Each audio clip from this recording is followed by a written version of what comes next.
Hello, all my dear friends. I'm your host, Samantha, and this is the Mooncast. Today, I wanted to take a moment to talk about witch types. There are a lot of different witch types that you can be. There are kitchen witches, hedge witches, fairy witches, sea witches, cosmic, green, lunar, and the list goes on.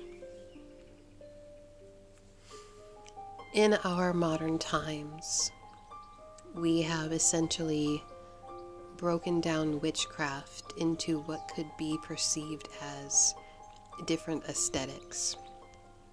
But, as we all know, witchcraft is so much more than its aesthetic.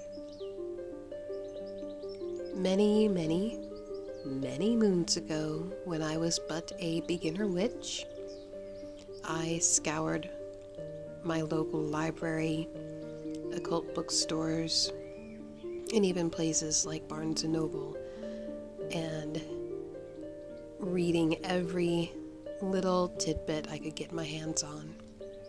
This, as I've mentioned before, was during the pre-internet times, and connecting with other witches was extremely difficult, if not impossible.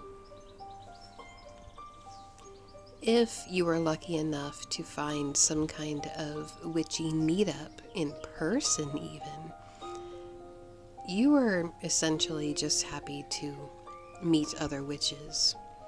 We didn't care too awful much about what kind of magic they preferred to practice or studied.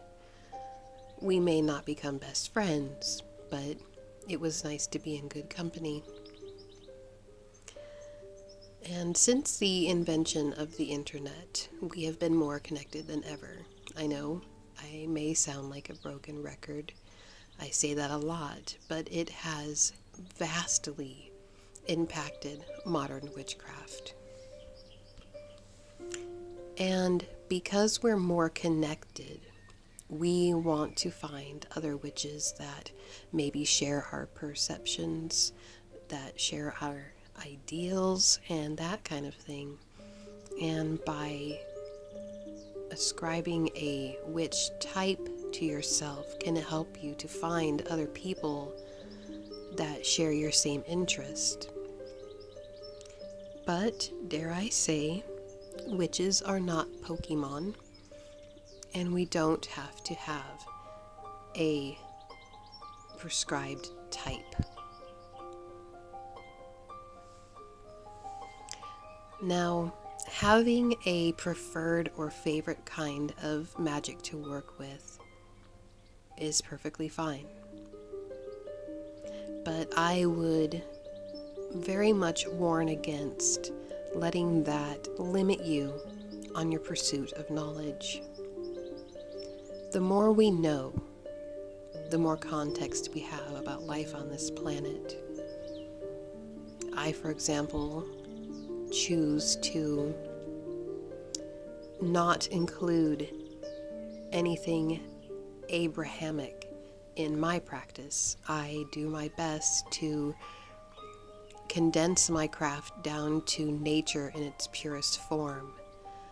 Now, that doesn't mean that elements of my craft haven't been influenced by Abrahamic religions, because, let's face it, a lot of the written records that we have been influenced by Abrahamic religions in the past, because for the most part those were the scribes and the people that were literate at the time. But that being said, I don't include things like angels and demons and those kinds of things in my practice. However, that doesn't mean that I have not studied them and learned about them. If you are studying plants, for example, you're most likely not going to want to use anything that is poisonous. However, that doesn't mean that you should not learn about poisonous plants. In fact, you should learn everything you can about them so that you know what not to do, at the very least. The more we know, the more context we have, the more we can understand how those that came before us thought and how they perceived nature in the world. And the more we understand those things, the better choices we can make for ourselves and our crafts later. So, should you subscribe to a type? I would say yes, but I would be very careful not to pigeonhole or put yourself in a box. I myself love working with crystals and herbs. I could be considered a crystal witch or a green witch, but I don't allow that title to keep me from learning about other kinds of witchcraft.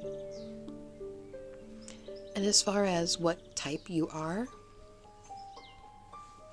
well, your options are endless. And the more we're connected, the more types of witchcraft that are going to crop up and the more options we will all have. If I were to give you any warning, it would be not to only subscribe to one or to stop learning about other types. And last but not least, I would also warn against taking anyone's word as to what a witch type dictates you can do. There are a lot of folks out there that would like to feel they have the authority to dictate those things.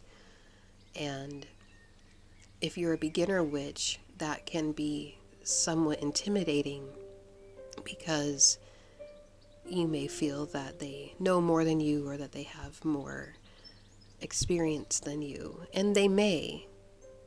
But as I always say, that witchcraft is very subjective. It's very much dependent on how you perceive the world that you live in and how you connect to it and how you're a part of it.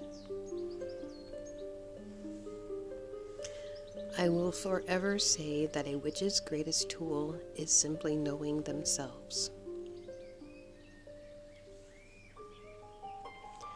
Don't wait for someone to tell you what you are. Discover it. Design it yourself. You are the creator of your life. You are the creator of your path. You are the creator. Hopefully you didn't come here so that I could tell you what kind of witch you are. If you did, I'm very sorry to disappoint you. I can't tell you what kind of witch you are. You can research, you can go around looking, you can experiment, you can read, but in the end, it's always up to you. And it's up to you not only what type of witch you are, but what types. That's type, plural, meaning that you can be more than one thing. I know that social media bleeds into the witchcraft community, and we tend to set up camps, and we tend to want to belong to those camps and be loyal to those camps, but very rarely are we so one-dimensional that we can't belong to many or even multiple camps. So I suppose that's all I have to say about that today. I wanted to make a couple of announcements. One being that I am going to be, instead of doing a membership program like I had planned, I feel I'm simply just going to start making videos about my personal craft and how I've developed it and what I've learned over the last 25 plus years. If you follow me on social media, you might have noticed that I posted a video intro, a new one, to what my videos will be in the future. And I'm not entirely sure when that's going to launch, but it's going to be very soon. I still have a few pieces of equipment that I need to get my hands on, and once I do that, I will start making videos. The second announcement that I wanted to tell you is that I have quite a few new listings in my Etsy shop. I have some deer antler charms, I have some rune sets, I have some necklaces, and so on. So I will provide a link in the description box, and feel free to visit my shop. As always, if you want to support the Mooncast, you can do that at buymeacoffee.com. The link will also be in the description. And if you want to keep updated on new videos, make sure that you subscribe and hit the bell for new notifications. I hope you all have a wonderful weekend, and I'll see you next week.